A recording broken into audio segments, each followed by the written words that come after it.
She's Mamie. Yes, she believes in me. She reads a story from a book or two. She's Mamie. Mammy's Corner! Hello, my littles. Welcome to Mammy's Corner, and I'm Mammy. But you already knew that, didn't you? It is time to do our affirmations. Are you ready? Okay, sit up straight or stand up. Ready? Go from your belly and belt these affirmations out. Let's go. Ready? I am loved. Are you loved? Well, let's say it louder. Come on. I am loved. Good job. You are loved. Now, who loves you? That's right. God loves you. Who else loves you? Mammy loves you. And don't you go forgetting that. Okay, real loud again. Ready for the next one? I am good. Are you good? You are. Well, let's say it louder and mean it. Ready? I am good. Good job. Now for the last one, really loud. I am kind. You are kind, my little, because Mammy says so. But let's say it loud again. Ready? I am kind. Good job, because you, my littles, are good and kind. Now, Mammy has a big book, so we're not going to read all of it tonight because it's really long. But in the meantime, get in your favorite chair, maybe get a favorite blankie or a favorite pillow or a favorite stuffy.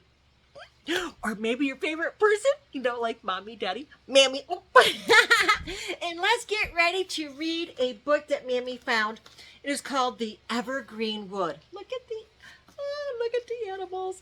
But don't forget, if you haven't subscribed, make sure you arrow the remote down and click on subscribe and give Mammy a thumbs up to let me know that you like my videos and the books that I read to you. But if there's a special book, you have your adult email Mammy at mammyscorner@gmail.com and let me know what your favorite book is, and I'll see if I can find it. Are you ready? Are you ready? Are you comfy? All right, let's get reading.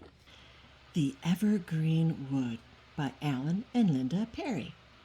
Chapter 1, The Dark Wood. Christopher Mouse looked around him. The dark wood, the place where he had always lived, was in poor shape. The stream that used to sparkle with freshness had turned muddy brown, and bubbles foamed up on its banks. Well, that doesn't sound very nice, does it, my littles? Oh, my goodness. Let's keep reading. Most of the trees had been cut down, and nobody had bothered to plant any more. Strong winds now blew straight through the once dense wood. Much of the soft, loamy earth, which the mice made their homes in, had blown away, leaving the ground hard and barren. Barren means empty. Christopher sighed. And what's more, he mused, owls and hawks are on the increase, and it's not easy to hide from them these days. Oh, it must be hard for him to hide now. Oh, my goodness. Then as he pondered these things, he came across a notice pinned on one of the trees. Dark wood sold for development. All creatures of this wood are invited to make the long journey to the Evergreen Wood, where they may live in peace and safety. They have to go on a long journey? Let's see what happens. There was a lot more writing, and Christopher read it all and saw that it was signed by the king of that country. He unpinned the notes from the tree and rushed home to show his wife and children. It says in the notice, he proclaimed, that our wood is to be destroyed and that we may go to another place a long way off where we shall be safe. But his wife, Christina, was busy cooking and the children were pretending to be pirates. Mother said she certainly did not think it would happen in her lifetime. The children asked if there would be swords and spears to play with there, and the father said, certainly not. They grumbled about it not being much fun. Besides, they hated walking. However hard he tried, Christopher could not persuade any of his family or friends even to consider making the journey. Christopher grew sadder and sadder. He seemed to be the only creature who believed the warning on the notice. The sadness became a great weight on his shoulders, and before long, Christopher was carrying a heavy burden on his back. Oh, no. He knew he must start the journey to the Evergreen Wood, but he did not know the way to go. Then he saw a white mouse coming toward him. Christopher trembled a little. He remembered reading on the notes that there were many white mice in the Evergreen Wood. As the mouse came nearer, he smiled. He seemed to know Christopher. "Why are you looking so sad, my friend?" he asked. "Because I have read," replied Christopher, "on this notice that the dark wood is to be destroyed and that its inhabitants can escape to another place, that Evergreen Wood. But," he sighed, "I do not know the way." "Do you see that narrow gate in the distance?" asked the white mouse, pointing with his paw over the very wide field. "I think I do," said Christopher, looking hard in that direction. "Follow this path," said the mouse, "and you will reach it. Then you will be told the way." "Thank you," called Christopher, who was already running toward the gate. His wife and children saw him run off and yelled after him to come back. The other creatures, too, tried to make him return. 2 young rabbits named Stickle and Fickle chased after him. "Where are you going, Christopher?" they asked. "To another place where all creatures are protected, where the owls and hawks and foxes won't eat us," explained Christopher. "Everybody there lives together in peace." The rabbits giggled. "It sounds like a fairy tale," laughed Stickle. "It's true," said Christopher. "Why don't you come with me? Rabbits need not to hide in burrows anymore. There won't be anything to be frightened of." "What? Leave my burrow and live in the open?" cried Stickle. "Not likely," and he ran back home. "But how do you know that rabbits will be safe there?" inquired Fickle. "Because it says so on the notice," said Christopher, "that the king will not allow anyone to hurt or destroy in all his land."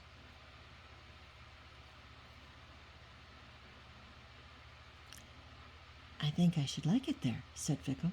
"Tell me some more about it." "It says the king will wipe away all tears and there will be no more death," said Christopher. "But how do you know the notice is true?" asked Fickle. "Because the king who wrote it cannot lie," replied Christopher. "Then I'll go with you to this place," decided Fickle. So the 2 went on together. "Come on," said Fickle impatiently. "Let's waste no time in getting there." "I can't go any faster," said Christopher. "This burden on my back slows me down." As they went, talking together, suddenly they slipped and fell headlong into a great murky swamp. Christopher sank deeper and deeper into the mire, for his heavy burden weighed him down. Fickle became angry. "What have you led me into?" he spluttered. "If this is what I have to go through to get to your kingdom, then I'm not going." And he pulled himself out of the mire on the side nearest the dark wood and ran home.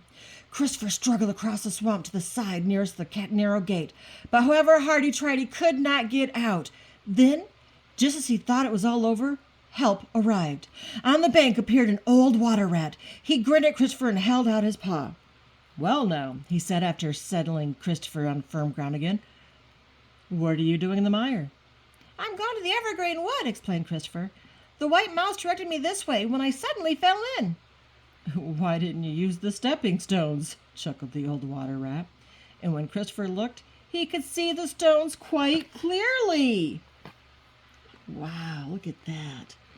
"However did I miss them?" he wondered as he walked on toward the narrow gate. That's the end of chapter 1. Shall we continue with chapter 2? Yeah, I think we should. This one is called Badger's House. Christopher had not gone much further before he came in sight of a fine-looking animal winding his way across the meadow toward him. The creature introduced himself as Mr. Tonley Toad.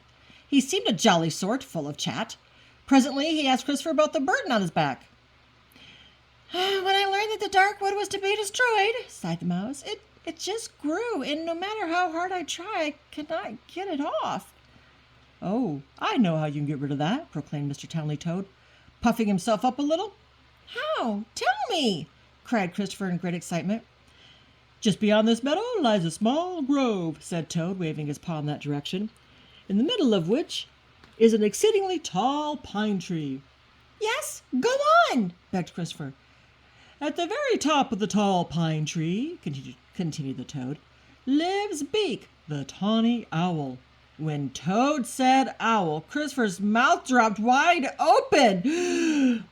He is excellent at taking off burdens," said Mr. Tonley Toad, pushing Christopher off over the meadow.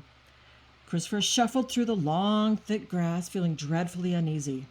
What am I going to do? He thought miserably. I have turned out of the way to make the acquaintance of an owl. His knees shook and his burden seemed even heavier. But it was because of his burden and the hope of losing it that Christopher continued on. When at last he came upon the tall pine tree, he hardly dared look up, and when eventually he did, his little body quaked with fear, for there, perching just above his head, was the owl. He looked huge and menacing, his talons mean and sharp, and as for his beak, Christopher wished with all his heart that he was safely back on the path, and as he wished, a wonderful thing happened. White Mouse came scurrying through the trees toward him. "Ah, Christopher!" he panted. "You are in great danger. Come quickly back to the pathway." "But I want to be rid of this burden," wept poor Christopher. "No ordinary creature can rid you of that," explained White Mouse, hurrying Christopher to safety. "Now go on and do not leave the path, for although it is a difficult way, there is no danger there that you will not be able to conquer." At last Christopher reached the narrow gate. He tried hard to open it, but couldn't. Then he saw carved upon it these words, "Knock, and it shall be opened." So Christopher knocked. Eventually the gate opened, and Christopher found himself being welcomed by Holgate Hedgehog. See, there's the hedgehog. "Hello, Mouse," he said. "And where might you be going?" "Please, sir," said Christopher, "I'm on my way to the Evergreen Wood." A black shape suddenly swooped toward them, and Christopher felt the chill of cold air rush down upon him. Holgate grabbed him by the paw and quickly pulled him through the gate. What was that?" squeaked Christopher in alarm. "Don't worry yourself," said Holgate, hastily shutting the gate again. "It's only those crows. They forever watch this gate, waiting for creatures who dither about outside for those who are too fearful to knock." Christopher gulped. "Poop." "Are you all alone?" inquired Holgate kindly. "My wife and children were happy in the dark wood," said Christopher sadly. "They did not see the danger." "Perhaps they'll be along later," encouraged the hedgehog. "Yes, perhaps," said Christopher, wiping away a tear. "Fickle the rabbit accompanied me at the start, but when he fell into the mire, he decided to go home again." "Dear me," wondered Holgate. "Didn't he think it worth going through a few difficulties to reach the Evergreen Wood?" Christopher inquired if it were possible to have his burden removed, but the hedgehog just shook his head and directed Christopher on his journey. "Be sure you keep on the straight and narrow path," he warned, "and call in at Broccoli Badger's house on your way. He'll have some interesting things to show you." So Christopher trotted on until he came to Broccoli's house. He knocked hard upon the door, and the badger soon opened it, holding a candle in his paw. Come in, Mouse, and rest yourself by the fire." Broccoli began to busy himself with sweeping brush. He liked a clean house, and Christopher had brought some dirt in on his shoes. But instead of the dust going out the door, it flew into the air, getting in Christopher's eyes and throat and making him sneeze. "Kershoo!" "Now watch this," said Broccoli as he sprinkled the little water into the room. Immediately the dust cleared, and the badger was able to sweep it away quite easily. "This dust is like our cares and worries," explained Broccoli. "It chokes us and clouds our vision, but a little water will clear it all away." He offered a cup of it to Christopher. The mouse drank it and felt much better. It tastes good," he said. "It is good," said Broccoli earnestly. "This water was drawn from the living waters which flow directly from the Evergreen Wood. Whenever you drink it, you will find the help you need." In one corner of the room, near to the warmth of the fire, hung a cage where a little dormouse lived. "Why is Dormouse in a cage?" asked Christopher. "Dormouse set off on the journey to the Evergreen Wood," explained Broccoli. "But he was too fearful to continue, so I allowed him to live here until he can find enough courage to go on." Soon after, Christopher left, thanking Broccoli for his kindness. The path seemed to change now. There was a wall on either side, and Christopher felt curiously excited. He broke into a run. The path was leading upward, and at the top, a white lamb stood waiting. See, right there. In his hand, he held a shepherd's staff. As Christopher came up, see, there's Christopher. The burden on his back slipped off and rolled away. "Welcome," said the lamb. He presented the mouse with a book, a key, and a new suit of clothes. Christopher's own clothes were very dirty from the mire. "Read the book," said the lamb. "It would help you on your journey. And take care of the key," he added, "for with it you will be able to unlock the gates of the Evergreen Wood." So Christopher Mouse went on, without his burden and in his new suit of clothes, leaping for joy as he went. All right, that's it for chapter 2. Wow. What do you think? Do you think that the king is going to keep his promise and save anyone that goes over there and won't let anyone get hurt? I believe so. I do. And what about all the difficulties? Oh my goodness. I bet you have some difficulties in your own life, right? Like maybe not obeying your parents. Or maybe you tripped and fell. Ouch. But whatever the case is, just know that God loves you, and so do I. Now, that's the end of this. I'm going to do chapters later, but for right now, that's going to be the end because time is running out for Mammy, right? Okay, so what does Mammy say? That's right. Who loves you? God loves you. Who else loves you? Mammy loves you. Besides your parents, Mammy's loves you. Shh. But Mammy loves you bestest. Until next time, my littles, be good and be kind.